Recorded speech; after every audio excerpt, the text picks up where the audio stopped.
G'day, Brad Hickey, aka Brash Higgins. How are you, mate? Good, Tom. I'm great. Thank you for having me. It's always tremendous to see you. I think the last time I saw you, you were trying to convince us to jump into the ocean with you outside Silver Sands. Yeah, I can't believe you guys didn't actually do that. It was one of the most refreshing experiences of my life. Like we needed more refreshment. I'm a bit of a bully when it comes to ocean swimming. You know, everybody's got to jump in. It is one of those electric moments that makes your whole day just kind of reverberate. Part of the unique character, the enigma, the cult figure that is Brash Higgins. Hey, you know, no one knows I'm a swimmer. And a marathon runner. Yeah. And a sommelier. And what else was in the background? You know, any sort of extreme sports. Sommelier, when I was an early somm, was definitely like an extreme sport. There's nobody really doing it really outside of the classic French structure. And I came up through New York City in the early 2000s, and it was exciting time to be able to start to commandeer that sort of territory that had been relegated to very serious, you know, slightly snobbish European somms. I was able to come in. But that was pretty scary and exciting at the same time, you know? That was pretty fun. When was that? When are we talking? That was in New York City, so 96 to 2006. In some pretty good restaurants as well, right? Yeah, I decided not to fuck around, sorry, but I thought it'd be interesting to sort of work at the better restaurants I could. And then ended up writing wine lists, which was, obviously that's gonna draw you into places that sell exciting wine, and drinking a lot of interesting wines and traveling. And then once you got into that New York City, into the A-list of the restaurants, you started getting invited on trips, and then that opened up a lot of doors for you professionally too. One thing I've always enjoyed talking to you about wine and reading your tasting notes is they're written by someone who really understands food and flavors and textures, and you love picking out these really intricate little flavors that I can't ever see in the wine. Yeah. Do you think that comes from part of that experience, or? Yeah, I definitely think every wine is like a slight puzzle, and there's a way to sort of diffuse it or to pick the lock, you know, so to speak. And there's that great moment when you're tasting with somebody and they hit something, a descriptor that you just didn't see, and then all of a sudden it just unveils the whole wine. It's like this sort of, you know, Jenga moment where you just pull the one piece out, and it's such a game. And being someone who likes language anyways and studied literature and a lot of stuff I did before wine, words are really important, and it was such a great way for me to start learning about describing wine, talking to people about it, but also making it approachable, you know, and not mystify it. So many of your consumers and people that buy through different drop are learning about wine. So the idea for us is to make things that are engaging, delicious, have a really good story, and then have compelling tasting notes that can make people think a little bit outside of what they normally hear. You know, if you're looking at like Zibbibo, for example, this is a cornucopia of like flavors. Someone's described it as a clown car, you know, it's continually unraveling of these different scents and aromas. And that is the kind of wines that get you excited. That's great. I love that, because that's what we often talk about. The way that we want to try and communicate about wine is you can't dumb it down too much, because that you lose the magic of wine. Then, you know, you need to get into those little intricacies and details, but then find a way to engage people in language and context that they understand, and you can bring them on the journey with you. If you can do it while they're tasting it, that's the most powerful moment, when you have their attention. If they're at the winery, if they're visiting us, or if we're in the trade, and you have their total attention, then it's great, because you can see people's eyes light up. And wines like this, for like example, the Zibbibo that we're tasting, is really a great sort of introduction to the potential of white wine. I mean, that's what most of the feedback we get on this wine is. So different than anything I've ever tried. It smells sweet, but it's super dry. It's got all these other crazy notes that you think about with beer or cider, or it's just this little Alice in Wonderland. It's its own thing, isn't it? Much Zibbibo sold in New York? Yeah, you know, probably the kind of classy, culty ones from Sicily would have a place for sure. But not probably, and when I was working there, it'd be really probably few and far between. Because this was one of the earlier wines under the Brash Higgins label when you came to Australia. Do you want to just briefly, a little bit about the story about how Brash Higgins came to be? Yeah, so this was 2007. I moved over to Australia just for 3 months, ostensibly to work a harvest with Chris Ringland, which kind of explains this wine. And Chris at that time had been working for Rockford and had still is a very famous winemaker in the Barossa. And I came over from New York, I quit my job essentially without any real sort of plan B. And good friends of mine who were helping bring me across to Australia said, don't worry, mate, Australia will sort you out.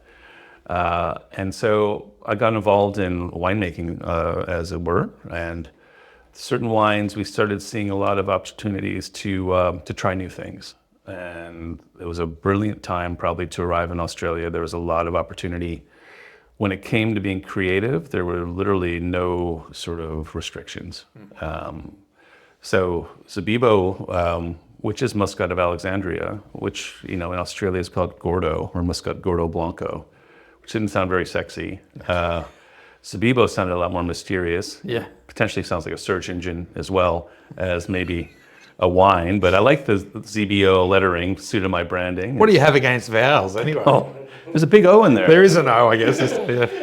We like to sort of shorten it up, you know, we want things to be a little bit faster. But then we slow it down on the winery. So it's a wine that we had done near Davila in amphora and had developed a bit of a reputation for using these clay vessels. And we were looking for a white wine counterpart. And I wanted to try an orange wine style, but something that was recognizable from the get-go. That wasn't something that you would, you know, essentially an orange wine perhaps you might smell and look at today might, you know, smell like turkey juice or, you know, burning shoes or old socks or something, but it might be delicious. But I found them kind of not my go-to wines, and I wanted to try something with long skin contact that was recognizable. And Muscat just fit the bill perfectly because it's got all that powerful, you know, big, potent sort of. Riverland fruit, always Ricatera? With the... Yeah, so this was, again, a very early days of exploring outside of McLaren Vale and learning my network as we were making wine, developing a reputation for being a little bit more of a go-getter, a bit more cowboy probably than your average McLaren Vale producer at the time. And I got a phone call from Ashley at that time. He was working at Oxford Landing. Ricatera was just the name of the farm that he had this vineyard planted on. And he essentially said, you know, you can basically pick this fruit. You can have it the first year, and if it works out, then we'll talk price the next year. Just kind of come up and take what you want. And as a young new winemaker, it was a pretty exciting moment to be like, Bonza, I'm taking the ute to the Riverland. And it was the hardest, most expensive, hottest day of free fruit of my life. Free fruit. I was like, my God. So this joke goes on with this story because I literally, you know, you're filling buckets of these big grapes. They're massive, aren't they? They're big. Like they're, you know, I say golf ball size. That's probably exaggerating, but you know, Gordo means fat guy in Spanish. So they're big, juicy, fresh-eating grapes, and had buckets of them in the back of the ute. And then I started filling up the cab of the ute. You know, and then they're in like my pockets and they're between my legs, and I'm trying. You know, it's that the Cheech and Chong story where the cop pulls you over and the smoke rolls out. You know, they pulled me over and the Zibbibo fruit fell out the window. And he's like, "Just be careful out there, son." Drove that fruit as far as I could. You know, back to the winery. You know, late night, kind of destemming it and looking at it at 3 a.m. We had made it in our carport that year because we hadn't quite had our act together with the little sort of transforming our shed into a small winery. So it was pretty hardcore, you know, and it was a warm vintage. It was 2013, but it was just such an interesting experience, you know, even though that first wine wasn't my favorite, but we still got it across the line. Yeah. And early comments on them were like, it's as if, you know, someone who walks into an elevator with just too much perfume. Hey, you know, but it is incredibly aromatic, isn't it? That's the feature of this variety, and the way that you make it just like jumps out of the glass. It's true. But people, I mean, we dialed it down a little bit since that first vintage, but we tried it, right? This was already the fun part about Brash Higgins was like, no one was going to the Riverland. In fine wine circles, the Riverland was still kind of, you know, a wasteland as far as, you know, it was a bulk wine. It still is bulk wine central. These grapes were being earmarked for fresh eating grapes or sultanas or for, you know, mediocre box wines or sparkling wines. And fruity Gordo. Yeah, don't even. So a lot of Australians probably got drunk on something like this as a teenager, as fruity Lexia, you know. And now you can continue to do so as an adult. Now it's a little bit classier. Yeah, a little bit. What sort of cuisine? No, that's beautiful. What sort of food would you think with Zibbibo? Because it's pretty unique, isn't it? There's probably one wine I'd imagine that goes well. Well, I know it goes well like Asian food, for example. That's really aromatic and a bit spicy. But I think part of my background in restaurants has helped our branding and our wines because I'm allowed usually access to talk to sommeliers because I've done it. And some of them in Australia have been, wanting me to make an introduction for them in New York if they want to go live and work in New York. And it's always been like, oh, you want me to make some intros for you? How about we pour a little bit of pallet of wine, a pallet of Fruity Lexia. But I think that also allowed us to show this wine and get it in front of really serious wine guys, and they would put it with, they started realizing that it had this affinity with anything sort of umami, strong flavors like kimchi, or like things like that, which are normally the death of white wines. They're usually beer type of dishes. And Lake House Restaurant in Daylesford mashed it with a Morton Bay Bug agnolotti, which is like a ravioli with homemade kimchi butter and kimchi. And the wine and the dish just created this great alchemy. And it was on the menu for 6 months, and then that helped a lot. And not only was it just like a kind of a cool curiosity wine, but it also had this place at the table. We saw it at Orana with Jacques and Frillo, and the Soms there would match it with really strong native ingredients, like pepperberry or like smoked dishes or really intense flavors that. So it was this cool moment where the wine was, not only was it sort of its own little entity, but it actually worked with food and salty food. Yeah, I've found it really fun over the years to try and find pairings with it. And then separately to that on its own, it's a great talking point. Yeah. It's not something that I necessarily sit at home and like have a bottle of myself. But having said that, it's more dialed in these days, and the structure's really great. But I love taking this to barbecues just to fuck with people. Yeah. And just go check this out. And they smell it and they go, I don't like sweet wines. Yeah. And they taste it and it's kind of salty and kind of a little bit grippy and all these different kind of flavors and textures going on. Like, oh, that's actually amazing. It's refreshing. And culturally, it's a wine that we've taken it in Denmark, for example, and the culture there is really... they love Riverland wines in Denmark. They like elderflower, right? So elderflower. And in Japan as well, there's a nostalgia to that smell that takes people back to their childhood. Yeah. So like the Danes are like, this reminds me of summer with the elderflower blooming, and the wine, that means a lot when it has a sense memory like that. And that's been really cool to take that wine global a little bit, but the story of this little Gordo making it into fine restaurants in Copenhagen, it's just kind of, it sort of makes you kind of chuckle. It's kind of crazy, isn't it? Between that and the NDV, those wines where you've been exploring and pushing the boundaries a bit. Moving on. I was about to say, there's a spittoon if you need it, mate, but don't worry. Where's the spittoon? Oh, just next to you. Yeah, I don't know if you'll need it. It's fine. Oh, there it is. Do you mind if I mix it up? Because I want to talk to you about the Vineyard. Yep. About Omensetter. Yep. So, obviously, this comes from the Riverland, but the heart and soul of Brash Higgins is that beautiful vineyard in McLaren Vale. So, Omensetter down the sort of, I guess, southwestern sort of end of McLaren Vale. In terms of sub-regionality, it's just McLaren Vale, or is it? This is a little sub-region called Whites Valley. Whites Valley. So in McLaren Vale now, there's probably 17 or 18 sub-regions that have been identified through our world-class geology map, which you guys have probably seen. Yes. Fluid Springs, at our place, we've got a giant one. And it really helps give an overview, but our vineyard is essentially pretty close. You can see the Gulf from our vineyard. So if you stand on your tippy toes, we're up on this ridge. So a lot of wind. On your tippy toes or my tippy toes? Both.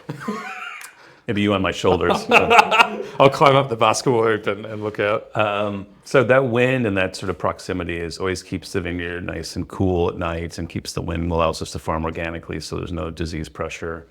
And it's just a great spot that Nicole, who planted the vineyard, Nicole Thorpe, who's a big part of Brash Higgins, that was a piece of land that she, with her husband back in '97, developed and saw the potential there as something that was going to have, some good bones for a really strong vineyard. When I moved over in 2007, the vineyard was just called Home Block, which was kind of boring. I was like, we need some magic here. This is our turf. And I named it after a book called Omensetter's Luck, which was a book that I had read. And I always loved the name Omensetter. I thought it was like a good name for a death metal band or or a horse or a vineyard, for God's sake. I couldn't believe I had this name in my back pocket from this book. And so renamed the vineyard, and then had started working after that vintage with Chris Ringland. He had his very serious Shiraz that he makes in his own vineyard in Flaxman Hill. I was tasting those wines when I first came over, and he was, very diligent about 4 years and usually new Redoux punch-ins, which are these expensive French oak. And I thought, geez, once I had met Nicole and was seeing her and involved in the vineyard, it was sort of, this is the story we need to start developing as our own piece of land, and start doing these wines that have more of a reserve feel, darker, a bit more oak than you find in normal Brash Higgins wines. So the new oak, 3 years. Yeah. The idea was after 2 years, the oak starts to sort of meter out, and then the third year it becomes more savory, and then give it 2 years in bottle for all that to integrate. It's a different part of McLaren Vale. We talk a lot about Lewis Springs, and you got a beautiful couple of different Grenaches from other parts of the Vale and other wines. But this is down, it's lower altitude, and you get that extra warmth and darkness in the fruit down there. I like to think of everything McLaren Vale by its proximity to Salopian Inn. Yeah. I remember saying to Wade when we came down, I'm like, there it is, back there. We're not far now. Yeah, that's a good token. And I think you do see that in this site is this darkness and power, but somehow in amongst all that, there's still like a purity as well. Yeah, there's heavier soils in that region, but that part of McLaren Vale. It's usually more clay or cracking black clay, a little bit shallower. Ours is about 1 meter of clay over limestone, which is a nice sort of gives the wines a bit of a girdle, so they're not just too fleshy and too loose. There's a tightness to them. There's always in this vineyard too a real interesting blood orange note that we can tell very quickly. My wines in a blind lineup, Shiraz in particular. And this wine, now that it's 2018, has six years under its belt. That orange is now becoming like slightly, a little bit more, not quite as juicy and youthful, but a little bit more decaying. It's still there, it's very poignant, but it's very much our vineyard. It's unique, isn't it, to these wines? I mean, it's nice too, because you just don't want these wines to be just big, rich, dark, black and red fruit. We want them to have some savory. And most of our wines too, I like that little Campari, or we like to talk about those kind of, sneaky little Negroni notes or things that give the wine more interest than just being big fruit. And you certainly see that character in the Nero, which is just next door to this wine. Yeah, I haven't tasted this in a long time actually, mate, and that to me is in a beautiful spot. Yeah. I think it probably you could imagine drinking that when it's bottled, about 3 years of age, and it'd be a bit more muscular and intense, and that's just really softened. I feel like it's a little bit more almost red fruited now as well. You got these different kind of cherry kind of characters coming through, and that decaying orange note that you mentioned. That's what happens when wine starts to compost a little bit. It starts to smell like forest floors and leaves and leather. It loses its youth, and it becomes a little bit more organic certified. The Vineyard, yeah. Yeah, that's correct. Yeah, since 2017. You don't do much farming though, do you? You're right out there. Oh, I have a couple of rows that I tackle every year.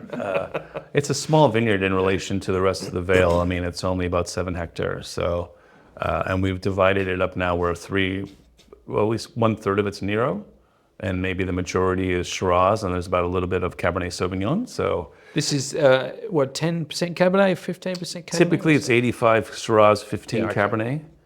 Which was the sort of breakdown of the vineyard before we added the Nero. But it's just kind of a nice way as well. It's just the Cabernet gives it that extra little bit of structure for longer aging. And this is, of our wines, the one that people want to lay down probably for 10 years. I think it's going to be fine. It's under cork. It's a pretty serious bottle. It's one of these, it's actually the bottle that I thought we were going to put all our wines in before my accountant and Nicole said, "Are you crazy?" So way too, it's like $3 a bottle. And I'm like, of course, nothing but the best for my wines. And they're like, no. I don't think so, dude. Yeah. I'm like, how about second best? Not ticking the sustainability boxes there. No, it's it as well. Everybody hated cork, and all the wine writers hated heavy bottles. And I was like, here I was with a big heavy bottle under cork. And I'm like, hello, France, would you take this back? And they're like, no. I was like, oh, I know. I'll make a big reserve wine in it. But we don't make it every year. I think we started out really gingerly with it to sort of feel the water, because again, as a young winery, you're not really equipped to spend that much to sort of buy a nice glass, buy nice labels, box it, put it down for 3 years in the best oak you can look for, and then wait another 3 years before you see any sort of return on it. So financially, it was a dangerous thing to do as an early proposition, but I think it's one of those things that, build it and they will come, and it moves along nicely for us. And it's nice to have that. And then our best years, we have a little bit that we make, maybe 1,000 liters.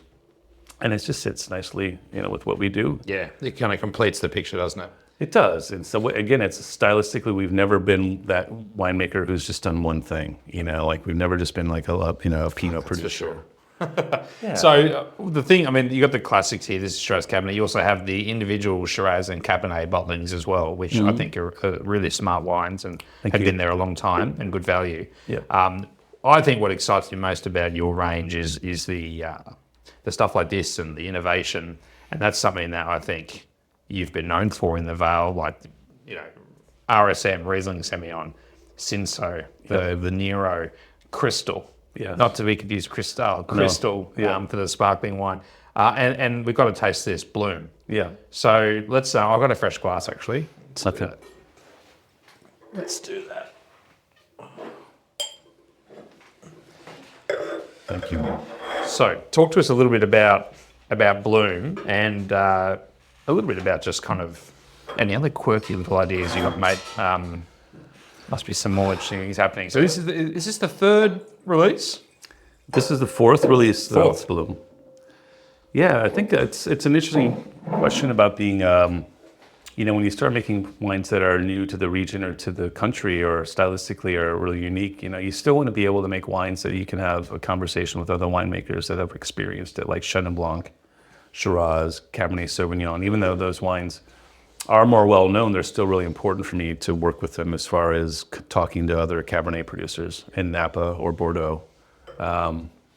Because otherwise there's no real way that people can actually, trace your sort of progress. If you're just making wines no one's ever heard of, there's nothing to compare it to. So you're just spinning in this weird world, Even free jazz, you want to hear a guy kind of play a melody once in a while, right? Sure. So wines like Bloom were just, again, sort of wines that took longer. They were longer wines. Omensetter was like 5 to 6 years before release, which is also quite long in the life of a winery. Zibbibo is usually, released within a year of the picking date, maybe less, because it's about capturing that freshness. Nero, same thing.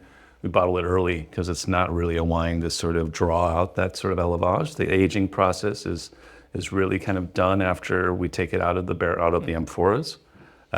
Bloom was a project that started sort of by accident with 2008 Chardonnay that I had opened probably 7 or 8 years after it was in barrel and had forgotten about them.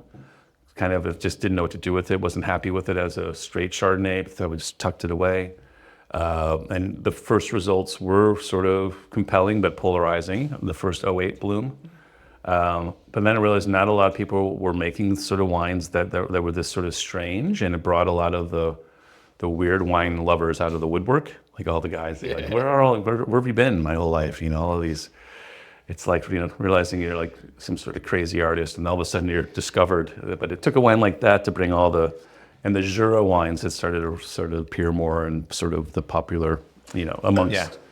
And so we started this project with McLaren Vale Chardonnay, which was sort of time consuming and not very economic way of making Chardonnay to let it age for 7 years in barrel. But nonetheless, the 2012 came out after the 2008, so we had a 4-year gap. Then there was 2015, which was actually even more intense than the 12, and then we skipped 16 that just didn't look that great, and then 17 came on board, and then that was just bottled 2 or 3 months ago. Yeah. So these are wines that are, they're not for everybody. They're kind of, I think about wine drinking sort of like skiing sometimes. It's just kind of a black diamond, maybe a back bowl, maybe heli skiing or something. I don't know what that means, but anyway. They're not the wine you could give it to your grandma. It might be kind of fun, but these are kind of more. My grandma's a massive Jura collector, actually. She loves that. You're sitting down with something you don't really drink after a long run. This is more probably, right. Something you want to light a candle and maybe have a little piece of something cheese with it, a Comte or something like that.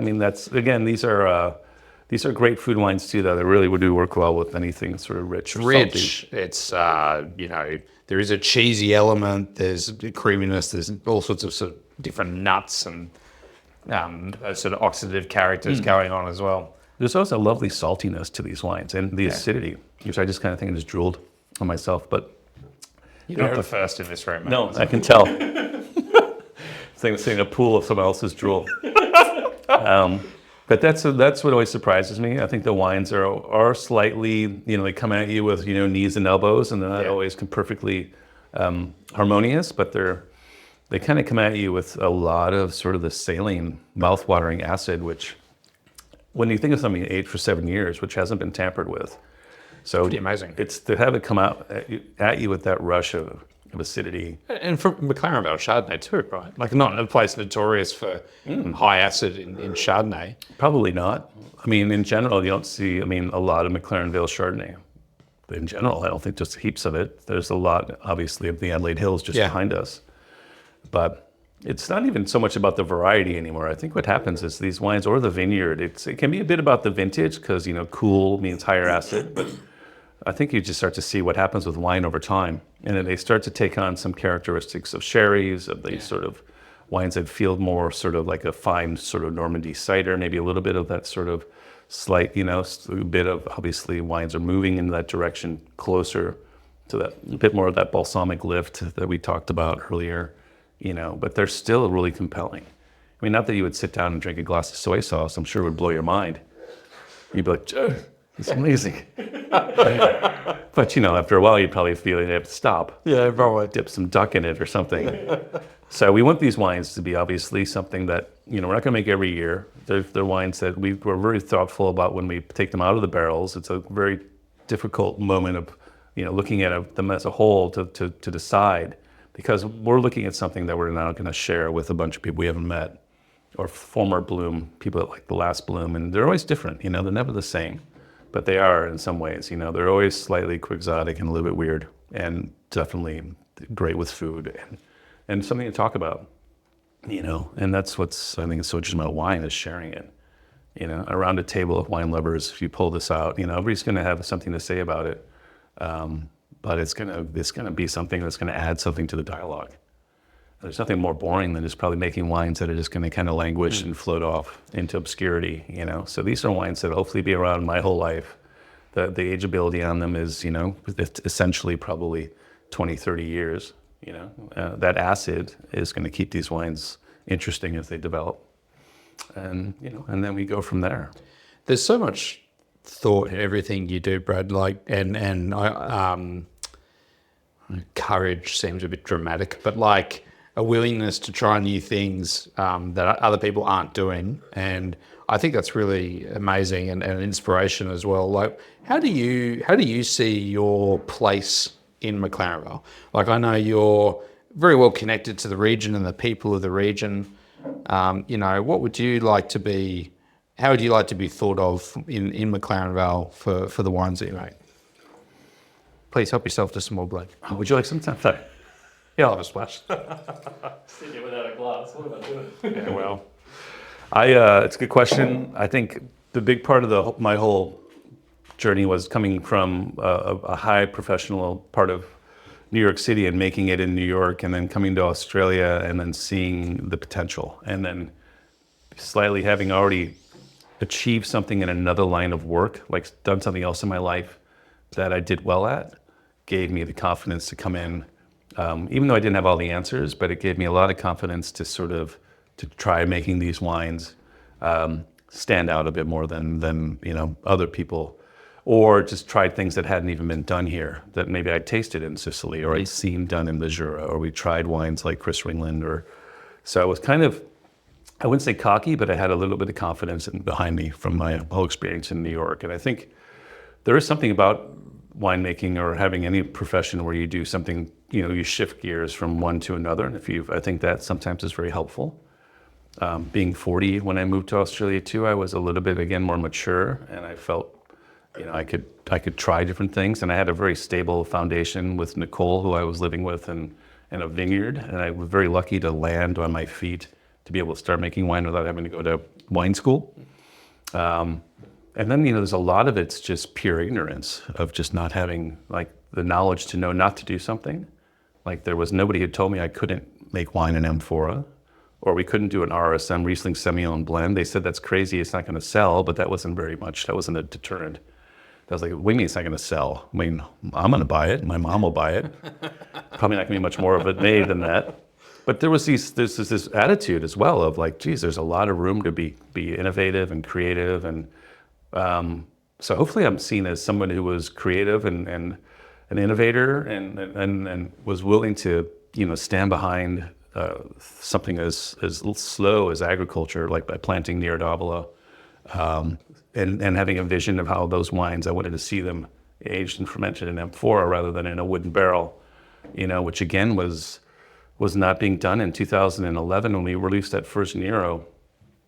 I thought for sure I was going to be carried out on the shoulders like the hero of the district, and the wines tanked everywhere, And we had to go to Melbourne and Sydney to actually show them because because everybody at home was like, "Where's the oak? Where's the alcohol? It's this sun-loving Sicilian thing you've made. It tastes like rosemary and twigs."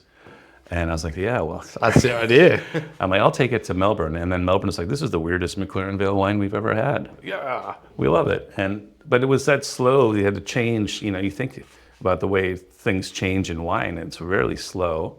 And you can change it amongst your peers, and amongst your fellow winemakers and colleagues. And then you have to introduce it to, Mrs. Giffnett, who you've never really, she's coming out of she's just a strange woman on the Upper East Side who likes to eat like on lunches. And so who are all these other people that we're now introducing our wines to? And it takes a little bit of time, right, to introduce them to what is this? What is this wine? Who is this person? Why is this doing this to my head?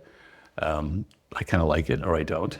But that's been the big driver for me. And it's also been the fact that I turned my whole life upside down to move to Australia from the States. And I felt that deserves some sort of recognition. Like I needed to sort of serve that sort of journey, and rather than just making sort of boring, mediocre stuff, to sort of like, shit, my whole life has changed. I might as well try to do something interesting with it. Well, mate, we're very happy to have you here, and thank you for, this incredible collection of wines. We've been working with you since we started, really, back in the garage, and you barely fit in that garage, but so did you, Tom. And we squeezed in, and no, mate, it's been so much fun to follow the wines and work with you and become mates, and we just love it. So that longevity, I think, is the key. There's lots of interesting wines being made and released every year, but these wines and these labels and everything, they've been that consistency all the way through, and gradual improvements. And then every now and then you see this new lightning strike like this, or Crystal, or Cinso, or whatever it might be. It's such a fun journey to be a part of, and it's what excites us about wine. So great stuff. Thanks, man. No, all good. Cheers. Shall we finish this off and go have a beer? Let's do it. Cheers, mate. Cheers, guys.